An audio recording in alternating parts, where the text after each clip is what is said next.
Agora que a gente já compreendeu sobre os métodos analíticos, um pouco dos métodos globais, vimos como é que funciona a prática pedagógica dos professores que adotam esses métodos como métodos que irão guiar sua prática, nós vamos discutir um pouco sobre a psicolinguística contemporânea e a aprendizado da língua escrita. As contribuições propriamente ditas de Emília Ferreira e Ana Teberoski para o processo de alfabetização. Quais foram as contribuições efetivamente delas, né?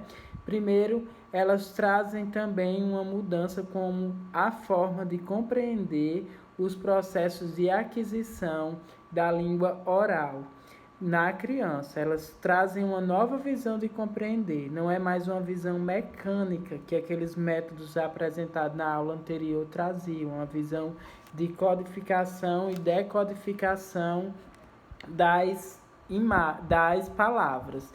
E aí ela vem romper com o modelo de visão tradicional de aquisição de linguagem, né?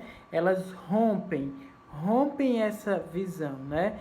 E aí a linguagem não é mais vista como algo que a criança vai se apropriar de forma passiva. Não, ela vai se apropriar de forma ativa. Não é mais aquela ideia em que o adulto que mostra um objeto para a criança, por exemplo, mostra o cachorro e diz cachorro.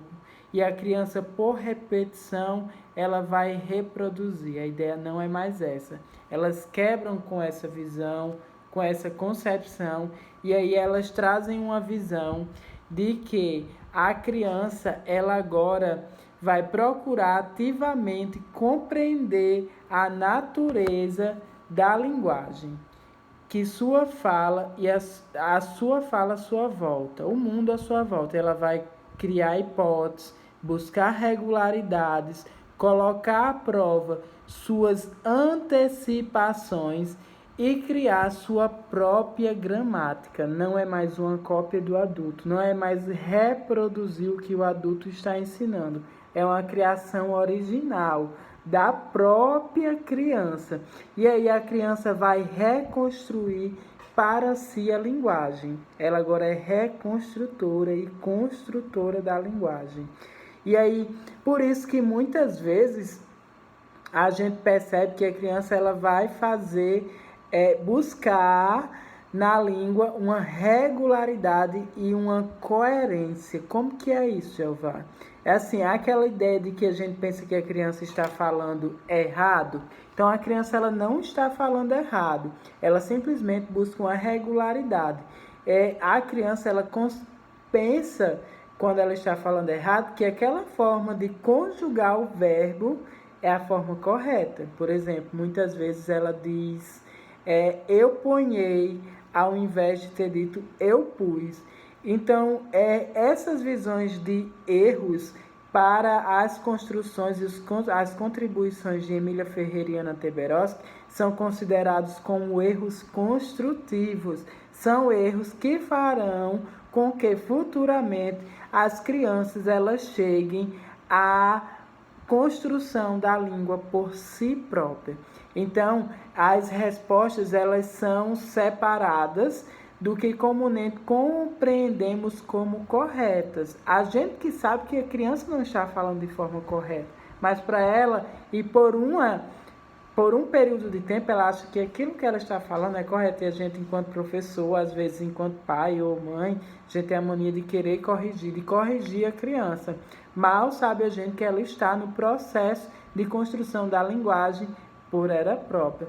E aí ela busca regularizar os verbos irregulares. Isso acontece geralmente, não é obrigatório, mas acontece geralmente entre 2 e 5 anos. Às vezes passam até um pouquinho mais a idade.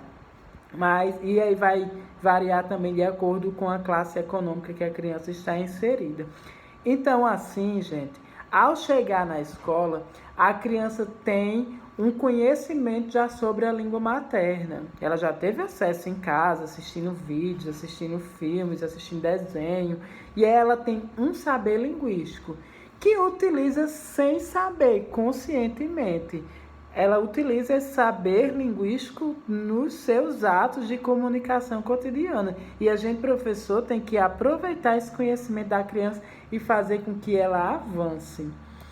E aí, a literatura, compreendendo isso, ela traz algumas visões, alguns aspectos que alguns autores dizem que são importantes a criança ter conhecimento antes de consolidar o processo de alfabetização.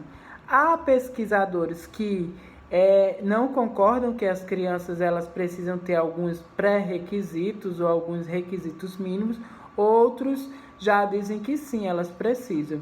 Então, alguns autores vêm pontuar que há o esquema, uma necessidade da criança desenvolver o seu esquema corporal, que é o conhecimento adequado do seu corpo. É no corpo o corpo que servirá como base para a aprendizagem de todos os conceitos indispensáveis à alfabetização. A criança vai usar o seu próprio corpo. Na matemática a gente usa muito isso, né? Por exemplo, para contar, a criança pode estar usando os dedinhos, né, para estar contando, para estar somando, coloca 4 dedinhos e 4 no outro para somar. No processo de alfabetização, eu peguei uma criança que para ela aprender a ler, e aí eu falava para ela que ela já estava numa fase que ela não precisava mais dizer B-O-B-O-L-A, lá. Por quê? Porque quando a criança vai dizer B-O-B-O-L-A, lá, ela não compreende o que a palavra está dizendo. Eu disse a ela, agora você já sabe que B-O-B-O forma BO, né? Então você vai falar só no seu pensamentozinho. E L-A, você não sabe que forma lá, então você vai falar B-O no pensamento. E só sai a palavra, o sonzinho. Aí ela BO lá, bola, bola, professor, aqui tá escrito bola. E aí é uma estratégia que eu utilizei, né? E aí ela tá usando o dedinho e a boquinha para poder saber que palavra está falando. Por quê, gente? Porque quando a gente tá dizendo B-O-Bo, a gente pega, a criança vai compreender B-O-Bo. B-O-Bo, L-A, lá. Não é diferente dela só falar ou pronunciar bola. Tá compreendendo? Estão compreendendo? Conseguem compreender a diferença? B-O-Bo, L-A, lá. Isso tudo ela vai entender como uma palavra. E se ela só falar bola, bola, macaco, macaco. E aí você vai dizendo, agora que você já conhece todo o sonzinho das sílabas, você pode falar mais rápido. Macaco, depois ela vai estar lendo.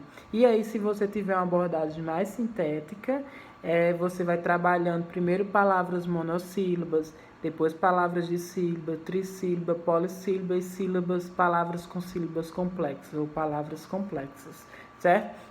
E aí há autores também que dizem que há uma necessidade de uma lateralização espacial, que a criança precisa compreender os conceitos de direita e esquerda. Por quê? Para compreender como que as palavras estão organizadas no caderno, né? A gente começa a ler da esquerda para a direita. E aí também os autores dizem que a criança precisa ter uma discriminação visual motora. A criança ela precisa ver uma palavra, aprender a decompô-la em suas partes constituintes para fazer uma análise e recompor, unindo as partes ao todo, fazendo uma síntese. Então a criança ela precisa da visão e da audição para aprender a decompor as partezinhas da palavra e recompor estas partes.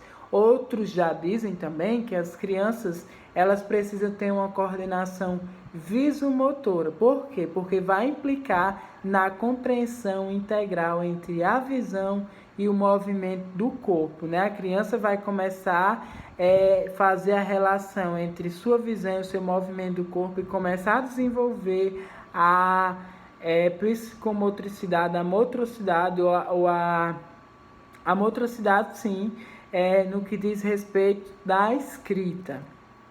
E aí, alguns autores vêm dizer que a criança ela precisa desenvolver uma consciência fonológica, ela vai precisar desenvolver consciência sobre os aspectos dos sons.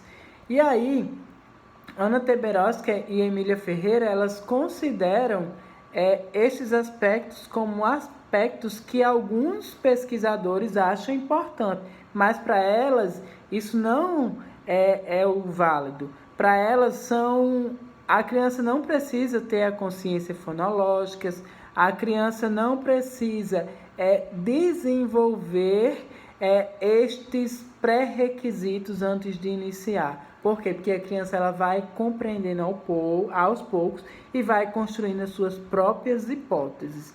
E aí,